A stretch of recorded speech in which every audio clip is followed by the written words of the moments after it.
¿Qué es el técnico en redes de datos?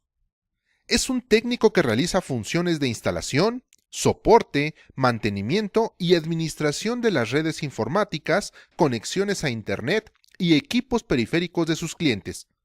En el campo laboral se desempeña como especialista de mantenimiento de la conectividad física de las redes de datos locales, conocidas como redes LAN, reparaciones menores al hardware, software y equipo periférico, y como prestador de servicio a pólizas contratadas por clientes que no tienen personal fijo para las labores de soporte técnico de sus redes informáticas. ¿Qué necesidades satisface el técnico en redes de datos? Cada día aumenta el número de usuarios de computadoras personales e Internet en hogares, escuelas, comercios y empresas que cuentan con redes de datos o redes informáticas, por lo que existe mayor demanda laboral de especialistas en instalación, soporte, mantenimiento y administración de las redes. Esto significa una gran oportunidad laboral para que te prepares como un técnico en redes de datos. ¿Cuál es el alcance? La popularidad de los dispositivos inalámbricos va en aumento, por lo que las redes inalámbricas empiezan a ser más populares que las redes fijas. Sin embargo, ya sea que se trate de una red cableada o una inalámbrica, el técnico en redes de datos debe ser capaz de proporcionar el soporte técnico requerido. El alcance que se pretende en este curso es desarrollar temas sobre las herramientas necesarias para la instalación de red, el montaje del cableado estructurado, el diagnóstico, la resolución de problemas de red, las directrices de seguridad de la red, etc. ¿Qué conocimientos previos se requieren? Se recomienda por lo menos el uso básico de la computadora, es decir, haber utilizado el sistema operativo Windows y navegadores de Internet. Además de una actitud muy positiva, ya que todo lo que se refiere a mantener en operación las redes de datos o de telecomunicaciones requiere de un fuerte compromiso del personal de soporte técnico para levantar y resolver los servicios de los clientes en el menor tiempo posible. La satisfacción del cliente en todo momento es lo más importante, desde la obtención de sus requerimientos hasta la solución de sus problemas de conectividad, cumplimiento de contratos de pólizas, etc. ¿Qué expectativa laboral tiene el técnico en redes de datos? La expectativa laboral del técnico en redes de datos es muy amplia, dada la existencia de las redes informáticas en prácticamente todos los entornos de la vida actual.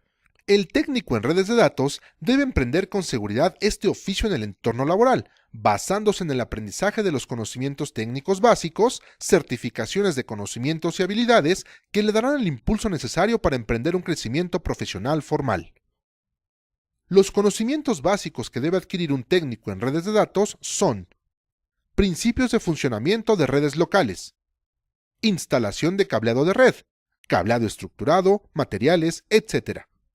Conexión y configuración de dispositivos de red cableada o inalámbrica, aplicación de mecanismos de seguridad en redes locales, mantenimiento de la conectividad física de redes de datos locales, además de saber manejar presupuestos, relacionarse éticamente con proveedores, compañeros de trabajo y clientes.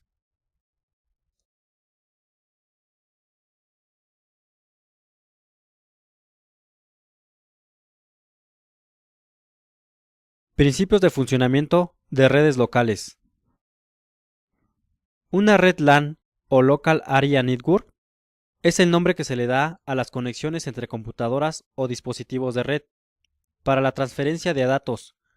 Como su nombre lo dice, son redes en áreas locales, donde se contemplan distancias no mayores a 100 metros dentro de un mismo edificio. Para que exista la comunicación en una red, es necesario contar con un transmisor, el cual es quien transmite la información, un medio por donde mandar la información. Este puede ser par trenzado, fibra óptica u ondas de radio, como las de Wi-Fi, Wireless Fidelity, y un receptor. Para el caso de las redes LAN cableadas, los transmisores y receptores se ubican en las tarjetas de red de las computadoras y mediante un puerto conocido como Ethernet se pueden conectar a la red de datos. Modelo OSI.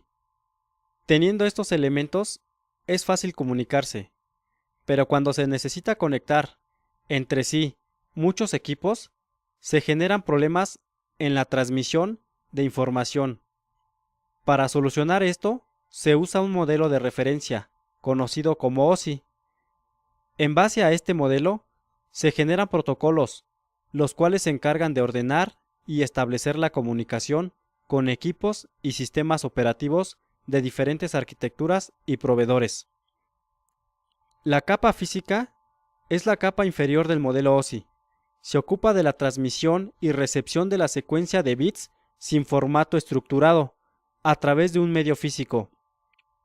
En esta capa entran los medios físicos como son cables, conectores y tarjetas de red.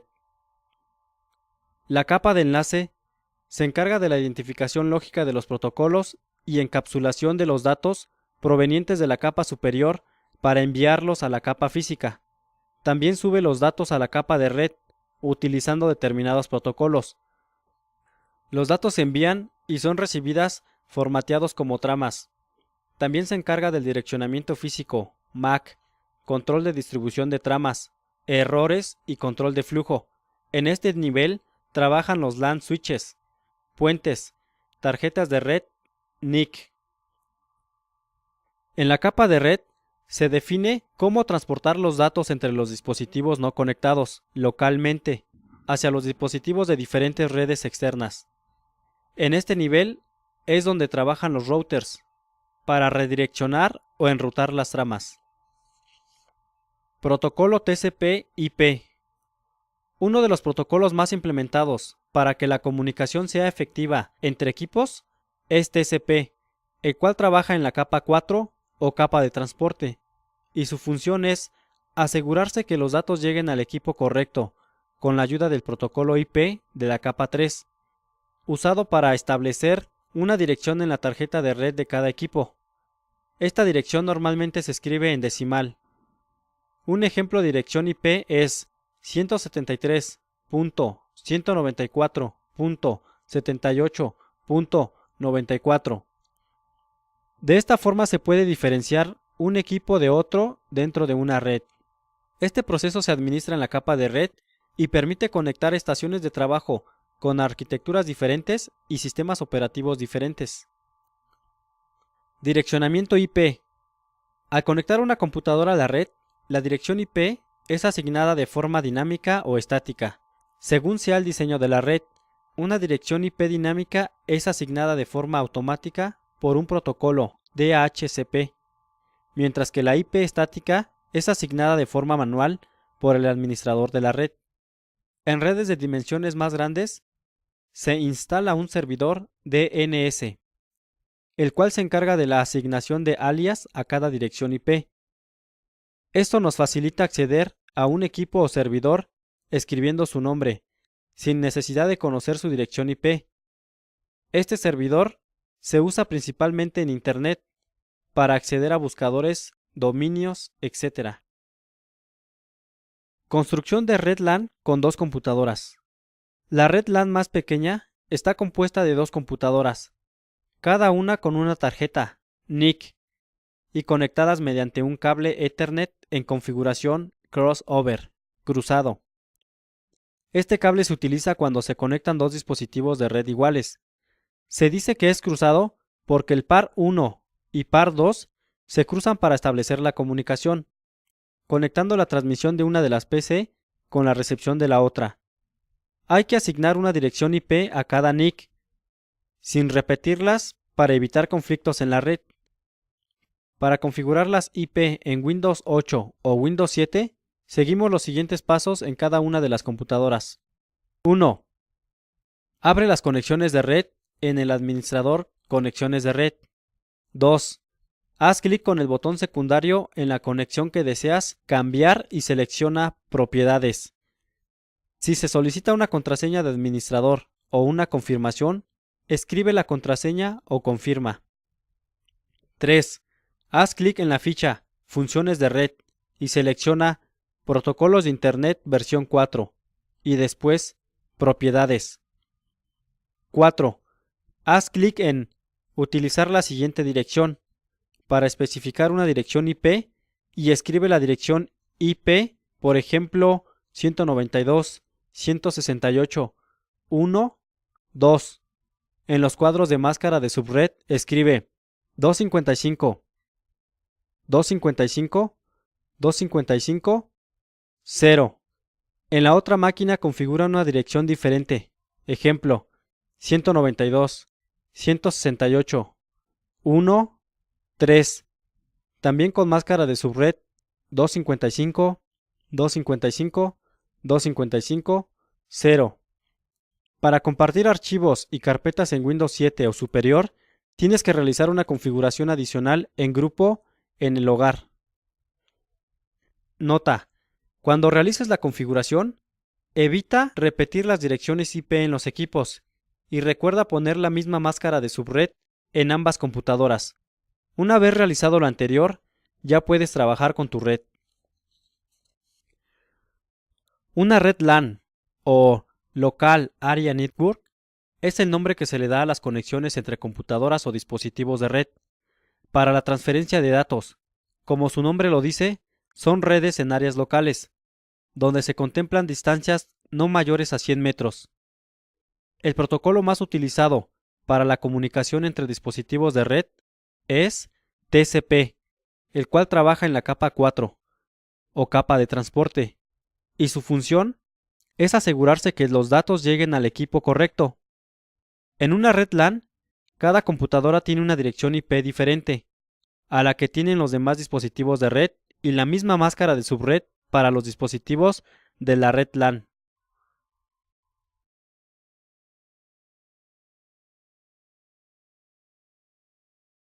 Selección de cable UTP y FO. Para seleccionar el cable de par trenzado y el cable de fibra óptica requeridos para el cableado estructurado de una red LAN, hay que considerar el cableado horizontal de pares trenzados de cobre que va de los sitios de trabajo hasta el patch panel ubicado en el bastidor de telecomunicaciones que se encuentra en el mismo piso del edificio a una distancia menor a 100 metros, y el cableado vertical de fibra óptica que interconecta los distribuidores ubicados en los diferentes pisos del edificio y que puede estar a una distancia mayor a los 100 metros. También es necesario considerar el cableado vertebral de fibra óptica para enlazar dos o más edificios de la misma empresa. El cable de par trenzado consiste de pares de alambre de cobre trenzados. De esta forma, los conductores se autoinducen, evitando interferencias con los demás pares del cable y permitiendo la transferencia de datos a largas distancias. En redes de datos se ocupa el cable de 4 pares.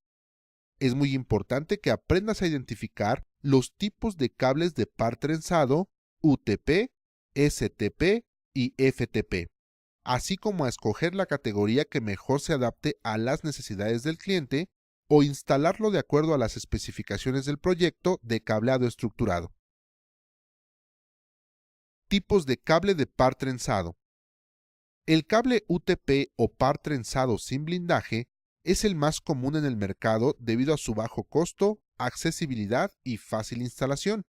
Sin embargo, a altas velocidades puede resultar vulnerable a las interferencias electromagnéticas del medio ambiente. Para la terminación del cable se utilizan conectores RJ-45. El cable FTP es parecido al cable UTP.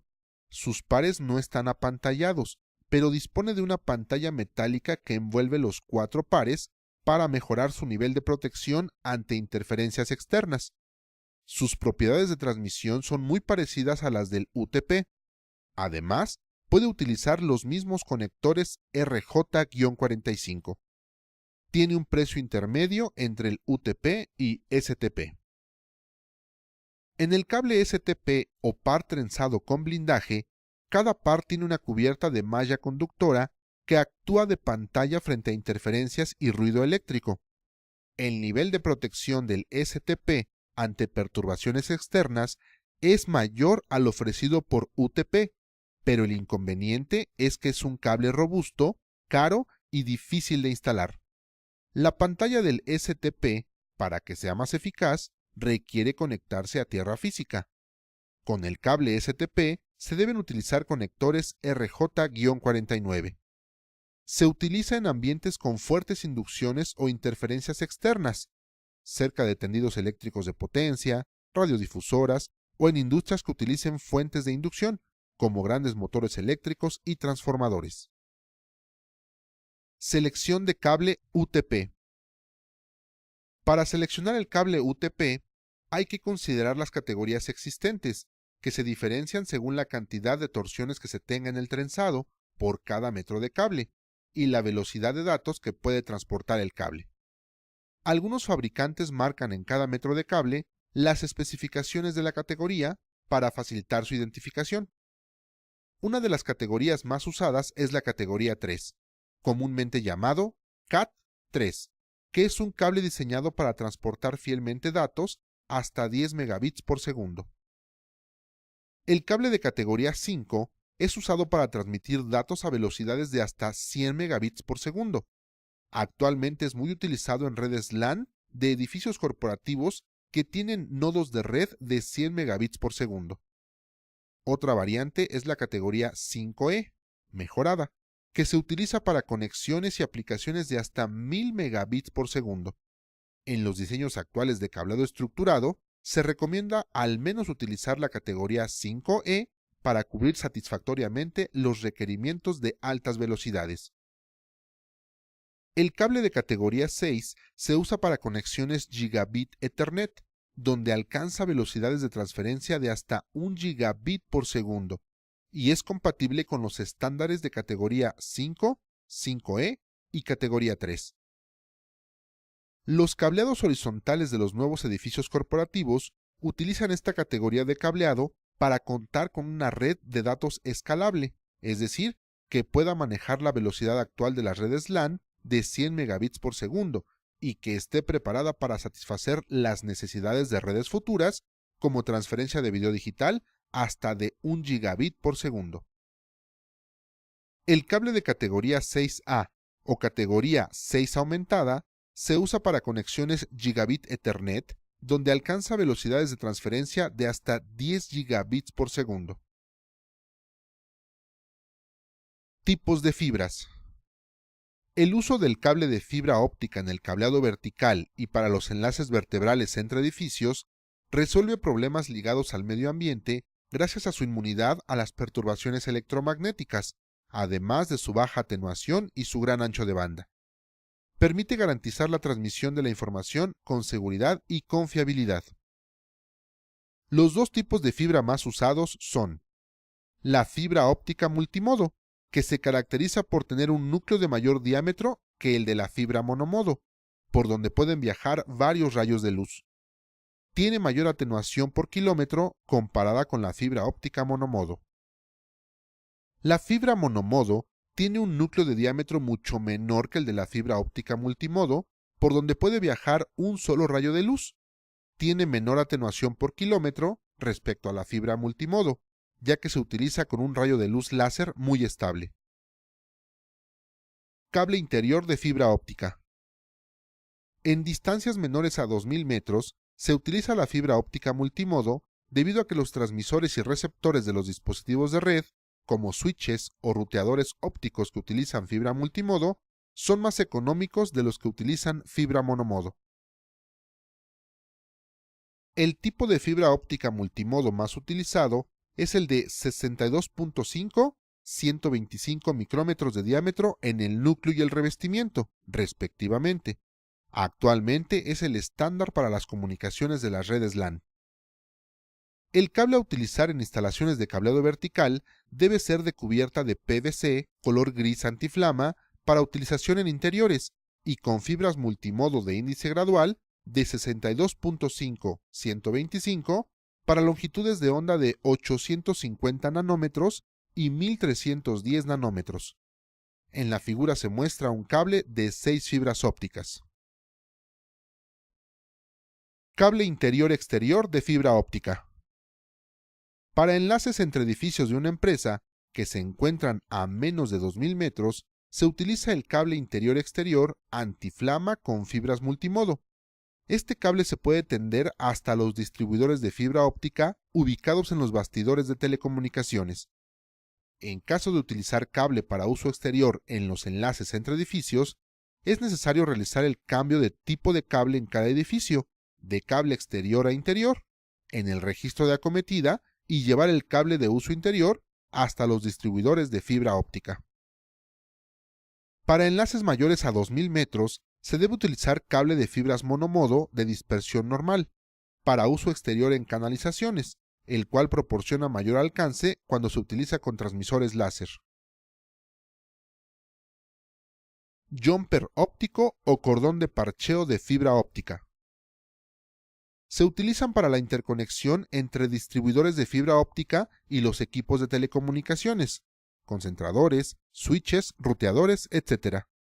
El cordón de parcheo debe ser del mismo tipo de fibra óptica utilizada en el cableado vertical o vertebral, es decir, multimodo, color naranja, si el enlace es menor a 2000 metros, y monomodo, color amarillo, para distancias mayores.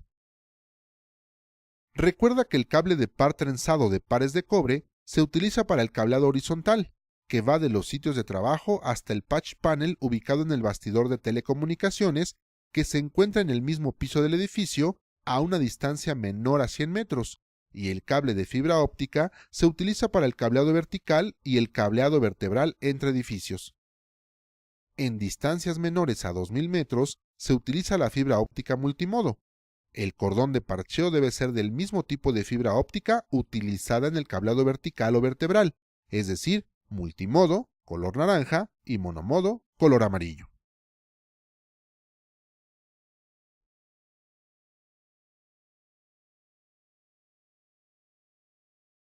Cableado estructurado. El cableado estructurado integra los diferentes servicios de voz, datos y video, ya que permite interconectar equipos tales como computadoras, impresoras, teléfonos o circuito cerrado de televisión. Este cableado estructurado, además, permite administrar estos elementos de manera sencilla y eficiente. El cableado debe satisfacer estas necesidades de los usuarios durante la vida útil del edificio, sin necesidad de realizar nuevo tendido de cables.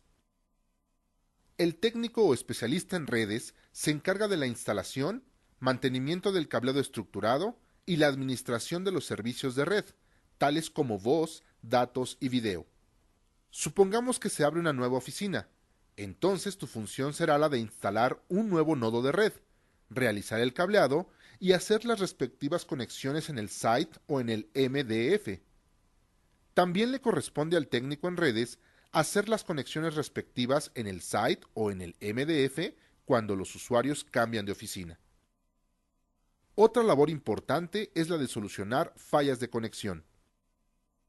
En esta clase identificarás los elementos que conforman el cableado estructurado: nodo de red, cable UTP, conectores plug RJ45, cableado horizontal, cableado vertical, sala IDF o sala de parcheo, así como site o MDF.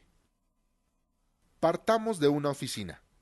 En ella encontramos computadoras, teléfonos y otros dispositivos comúnmente conectados en una placa, la cual llamamos faceplate, en donde podemos tener 1, 2 o hasta 4 jacks, que el usuario los conoce como nodos.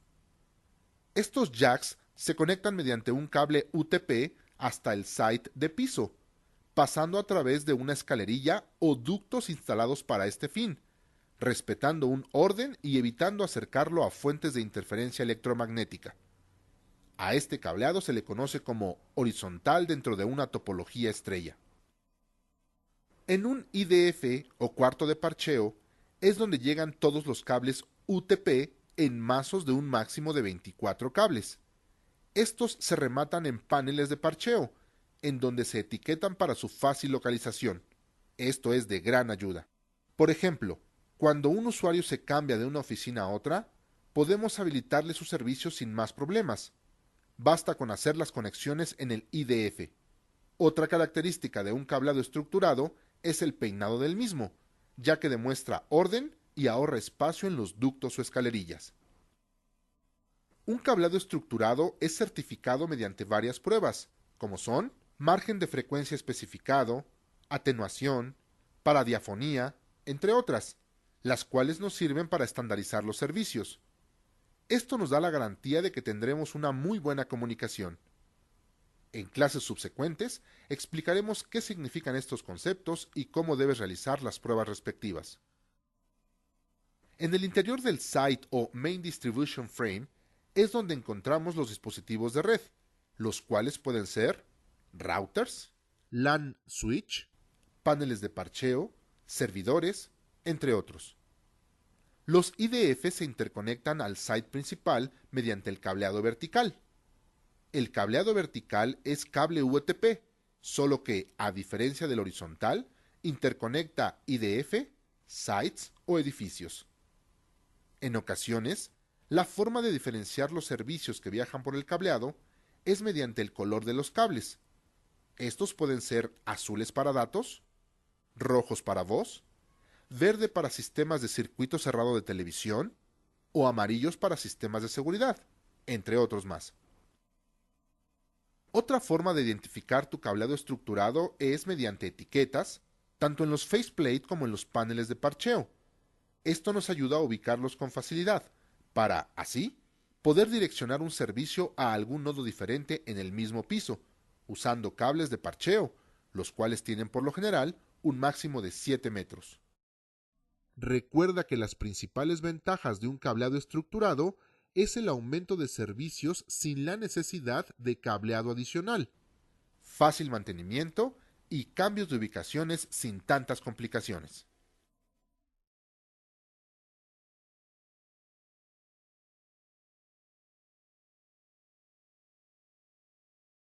Construcción de canalizaciones. Para realizar el tendido del cableado de red de datos, voz y video, es necesario instalar previamente las canalizaciones requeridas o planear la utilización de las ya existentes.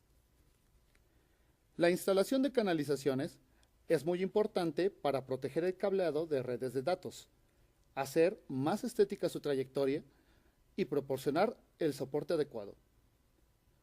Como especialista en redes de datos, debes aprender a instalar diferentes canalizaciones, de acuerdo al tipo de proyecto de cableado estructurado o de los requerimientos del cliente.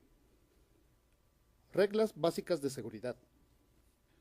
Durante la canalización, la seguridad debe ser prioritaria. Apégate a las siguientes reglas básicas. Usa ropa adecuada. Los pantalones largos y las mangas largas te ayudarán a proteger tus piernas y brazos. Evita usar ropa demasiado floja o suelta. Al perforar o cortar, protege tus ojos usando lentes de seguridad. Utiliza botas, casco y guantes. Si trabajas en un techo falso, inspecciona el área. Esto te ayudará a ubicar los ductos eléctricos, ductos de aire, el equipo mecánico y cualquier otro elemento que pueda provocar problemas posteriormente. No dejes herramientas en el piso, en lugares donde puedas tropezar con ellas. Herramientas necesarias. Las herramientas necesarias para instalar canalizaciones son rotomartillo, cegueta, llaves fijas, desarmadores, pistola taqueteadora. Para fijar clavos o anclas en los techos de concreto, brocas de diferente calibre, flexómetro y guías de acero.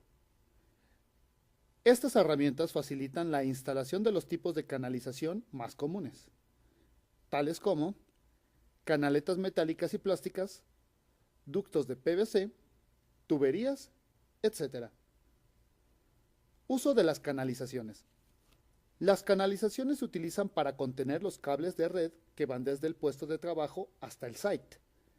Estas deben ser diseñadas para soportar los tipos de cables recomendados en la norma TIA 568,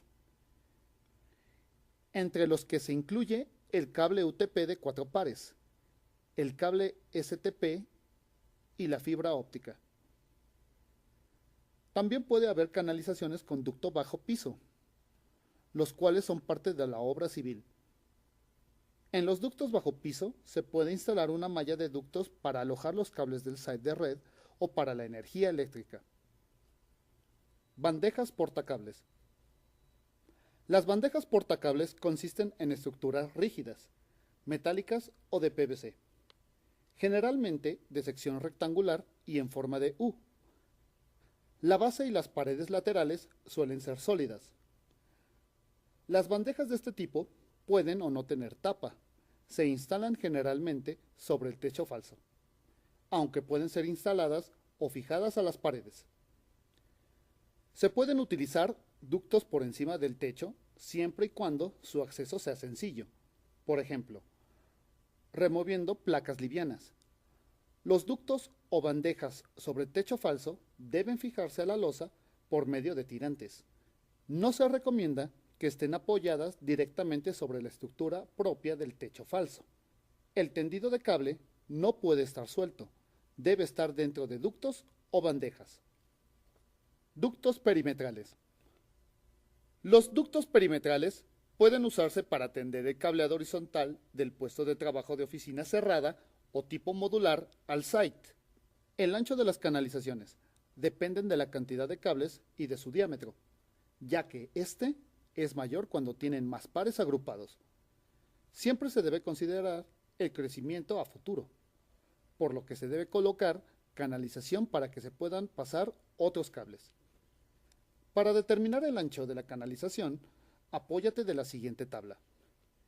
En ella se muestra en la columna izquierda el ancho de la canalización, mientras que en las columnas siguientes el diámetro externo de los cables. Las canalizaciones más angostas son de media pulgada y pueden albergar solo un cable delgado de 3.3 o de 4.6 milímetros de diámetro. Dimensión de canalizaciones. El ancho de la canalización aumenta en cuartos de pulgada. Por ejemplo, al de 3 cuartos le sigue el de 1 pulgada y así sucesivamente. En caso de que se utilice una canalización de 1 pulgada, esta puede albergar hasta 3 cables de 7.4 milímetros de diámetro u 8 cables más delgados. Otro aspecto importante a tomar en cuenta es la distancia de separación que debe tener la canalización de redes con relación a la canalización para cables de energía eléctrica. En caso de que la acometida sea de baja potencia, esté aterrizada y canalizada, la distancia no importa. Por el contrario, en el caso de que los cables eléctricos sean de media potencia, la distancia que debe existir entre canalizaciones es de 80 centímetros y para líneas de alta potencia será de 1,5 metros. En caso de líneas no blindadas y no aterrizadas, la distancia debe ser mayor, aunque sean de baja tensión. Tuberías en muros. Para fijar tuberías en muros se deben utilizar tramos de soporte para instalación de tuberías, ductos y canalizaciones, conocidos como unicanal. Los ductos se fijan a estos soportes con abrazaderas, procurando no poner los puntos de fijación a más de 1.2 metros e instalando registros a no más de 30 metros de distancia entre registro y registro. Entre más cerca estén los registros, menor será la fricción al momento de hacer el tendido de los cables. Fijar canalizaciones en techos de concreto. La técnica para fijar canalizaciones a techos de concreto es usar una pistola taqueteadora que incrusta mediante disparos las anclas o clavos con rosca al techo de concreto. Una vez fijas las anclas mediante una tuerca, se coloca la varilla con rosca y al final se coloca el tramo de unicanal, formando un columpio sobre el cual se colocarán los ductos. Utilizando la misma técnica para fijar canalizaciones al techo de concreto, se pueden instalar bandejas y escalerillas para cableado. Siempre se debe seguir la ruta más corta, con la menor cantidad de curvas posibles y sin atravesar habitaciones en diagonal.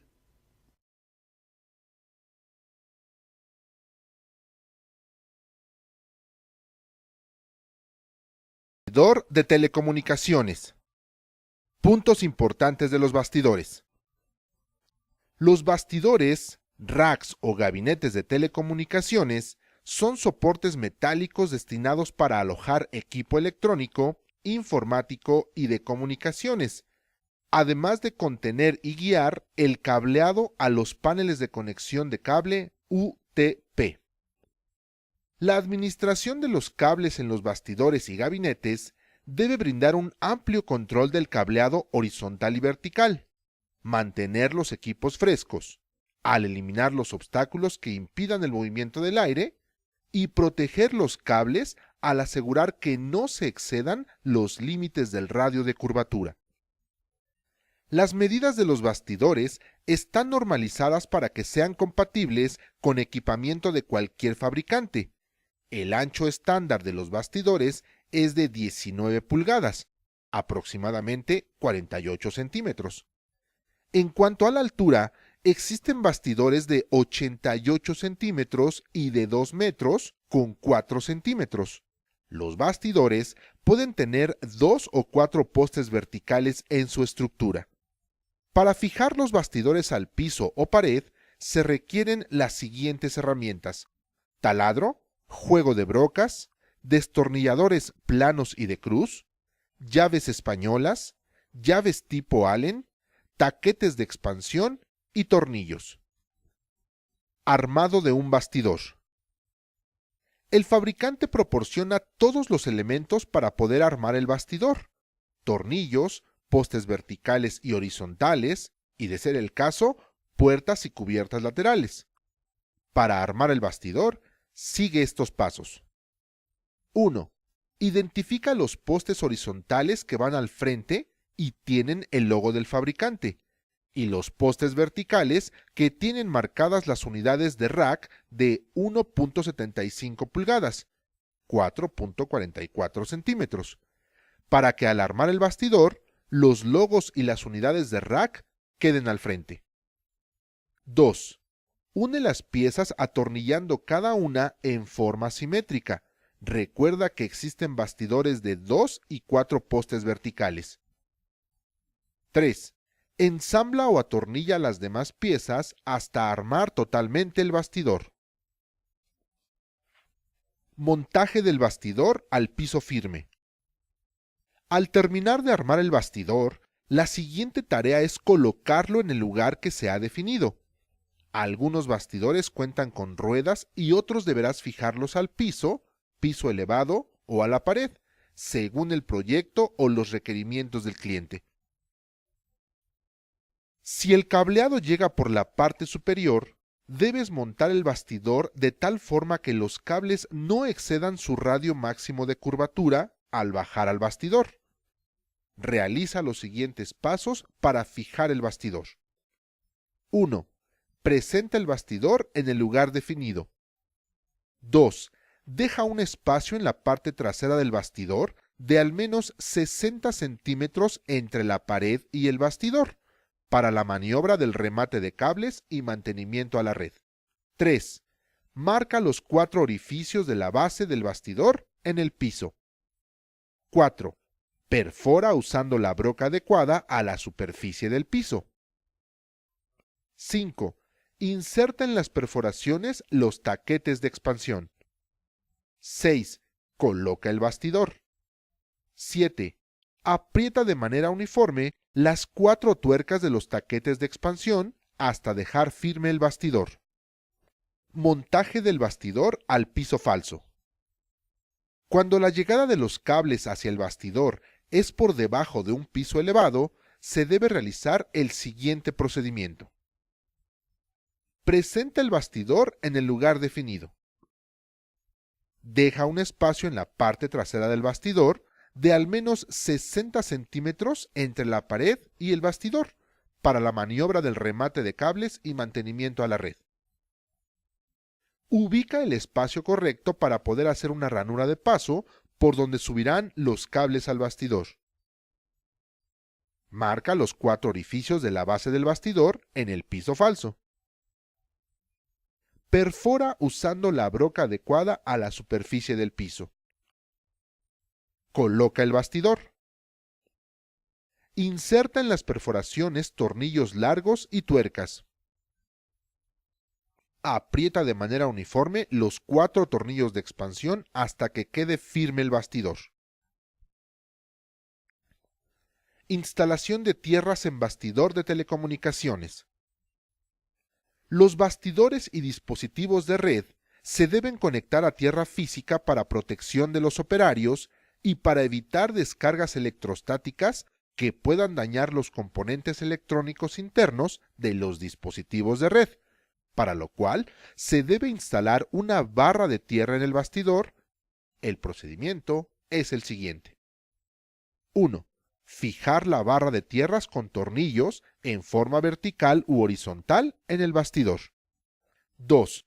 Conectar la barra de tierras del bastidor a la barra de tierras principal del edificio por medio de un cable de cobre de por lo menos calibre 6 AWG, el cual se recomienda se instale en tubería para que no quede expuesto.